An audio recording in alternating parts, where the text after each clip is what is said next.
Welcome to the House That STEM Built, a regular series where we will explore the science, technology, engineering, and math that goes into the design and construction of this family home. This is the House That STEM Built.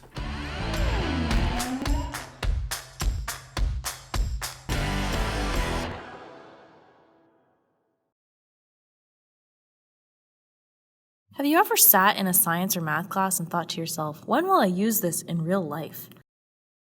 The House That STEM Built video series aims to help answer a lot of these questions by applying what we learn in our science and math classes to the construction of a house. Today's topic is electricity. When we flip a light switch on in our home, the lights come on. When we plug our phones into an outlet, they begin to charge. We use these things every day, but have you ever thought about how electricity gets to these receptacles and switches? There's a lot going on behind the scenes, or in this case, behind the walls, so that we can have instant access to electricity every day. Today we are going to take a look at a general overview regarding electrical currents. We will discover how the wiring of our home allows for us to have lights, power, and heat. Today we're going to relate the following grade 9 science outcomes to the process of building a house. Describe the flow of charge in an electrical circuit. Describe series and parallel circuits involving varying resistance, voltage, and current, and relate electrical energy to domestic power consumption costs. First off, let's start by defining electricity. Electricity is a form of energy caused by the presence and flow of electric charge. The motion of electrons within the atom of various materials are what cause electricity to exist. There are two types of electricity, static electricity and dynamic electricity. For the purpose of this video, we will only be discussing dynamic electricity. Dynamic electricity involves electric charges circulating inside a conductor. In other words, an electric current is traveling within a circuit. What exactly is a conductor, you might ask? An electrical conductor is a material that easily conducts electricity. Conductivity is the capacity to transmit something such as electricity or heat. On the other hand, there are many objects that limit the flow of electricity through the circuit. We call these objects resistors. Let's look at where some of these can be found within the home. A light bulb is a good example of a resistor that we see in our homes. An example of a conductor is the copper wiring that we use in our homes. This is a great conductor of electricity. In addition to being extremely useful, electricity in the home can also be very dangerous. For this reason, safe and user-friendly components have been designed for use in homes. Nowadays, to prevent curious kids from getting a shock, we install tamper-resistant receptacles in the home. These work by not allowing foreign objects to enter the receptacle. There are shutters inside which block foreign objects, like small fingers and toys, from being inserted. The shutters remain closed unless a plug is inserted. There are two types of electrical circuits, parallel circuits and series circuits. The four light bulbs in this circuit are types of resistors and can be represented by these jagged lines on a diagram. Jagged lines were chosen as the symbol for resistors to indicate that this is a more difficult path for the electricity to flow. Usually, parallel circuits are used in homes. Wiring houses with parallel circuits provides homeowners with control over what electric elements are turned off and on. By having various parallel paths for electricity, we can decide which branches of the circuit we would like to turn off and on at any given time. The relationships between voltage, current, and resistance in electrical circuits can be represented by this equation, which is known as Ohm's law. Here's an example of how the Ohm's law equation can be used in a real-life situation within a house. If we think about the lighting in a large space like a kitchen or living room, we can determine the maximum number of light bulbs that can be used in a single parallel circuit. Let's assume we want to use typical 100-watt light bulbs. These have resistant ratings of around 150 ohms. The voltage of most electrical circuits in homes is 120 volts. This is a fixed amount of voltage that is supplied by your electrical company for use in a house. In a house, there is an electrical circuit panel that controls the various circuits by zone or usage. For example, there can be separate circuits for each of the rooms, different circuits for light fixtures as opposed to wall receptacles, and even separate circuits for appliances such as refrigerators or dishwashers. The role of the breaker switch in the circuit panel is to shut down any circuits where the flow of current gets higher than the allowable or safe amount. Most circuits have a maximum allowable current of 15 amps. Let's think about our situation for providing light within a given room. If we had a 120 volt circuit with a single 150 ohm light bulb, how much current would be flowing in the circuit? If we rearrange the Ohm's law equation to solve for I, the current, we enter the values of 120 volts for the voltage and 150 ohms for the resistance. The result of dividing 120 by 150 is 0.8 amps. That's well under the maximum allowable current. But what happens if we add a second bulb to the circuit for this room? We'll add it in parallel, so if one of the light bulbs burns out, the other one won't be affected.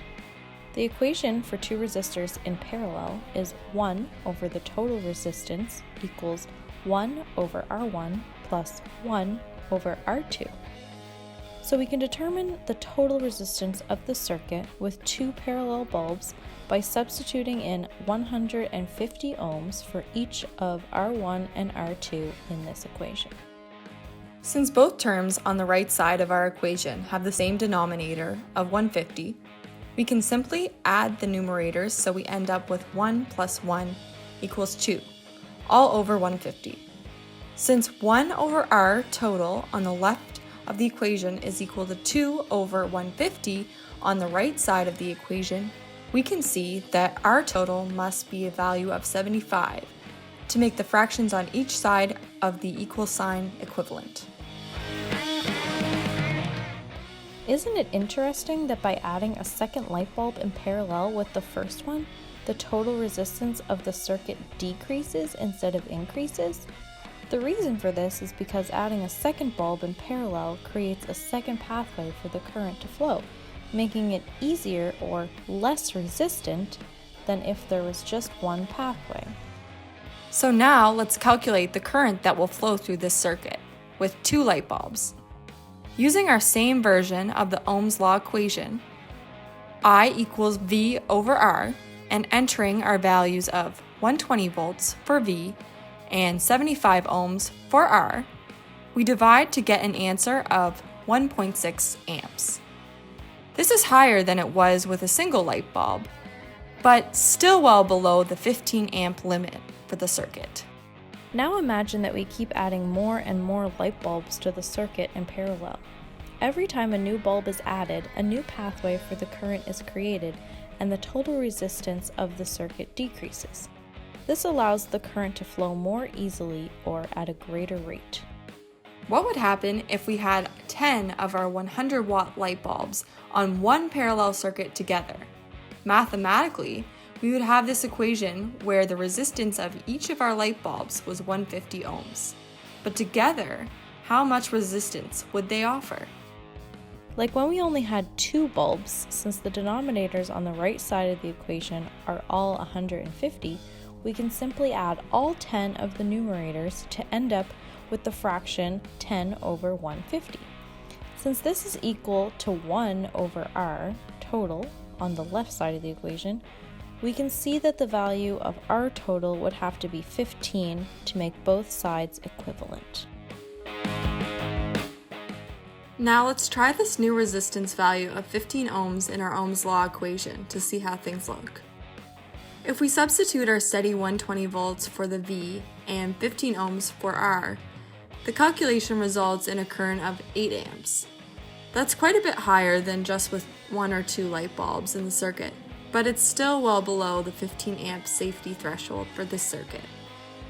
So how many of these 100-watt light bulbs connected in parallel do you think it would take to exceed the 15 amp limit of the circuit breaker for this circuit? Why don't you pause the video and see if you can figure it out? To determine the maximum number of bulbs in parallel that this circuit could handle without tripping the breaker, we need to find out what level of total resistance in the circuit would cause the current to reach its 15 amp maximum. We can do this by rearranging the Ohm's law equation to solve for R. The equation is R equals V over I. Since we know the voltage is constant at 120 volts and the maximum current is 15 amps, when we enter these values into the equation, we find that 8 ohms is the lowest possible total resistance that this circuit could have before the current got too high. But that still doesn't tell us how many 100-watt light bulbs in parallel would create 8 ohms of total resistance.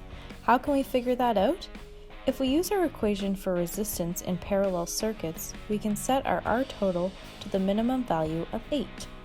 We know that no matter how many light bulbs are represented by the terms on the right side of the equation, the denominators will all be 150 ohms, representing the individual resistance of each bulb on its own. If we create a common denominator of 150 on the right side of the equation, what would the numerator have to be to create equivalent fractions on each side of our equation? It turns out that the numerator on the right side of the equation is 18.75.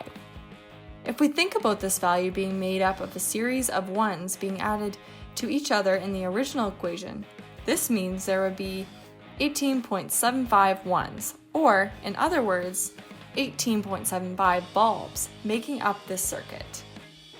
Since we can't have a fraction of a light bulb, we round down to 18 bulbs as the safe limit for this circuit.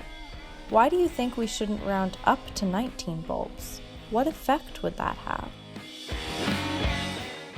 Every time we use an electrical appliance, we are consuming power. When you flick a switch, the electric current moves throughout the home and turns on whatever the switch is connected to.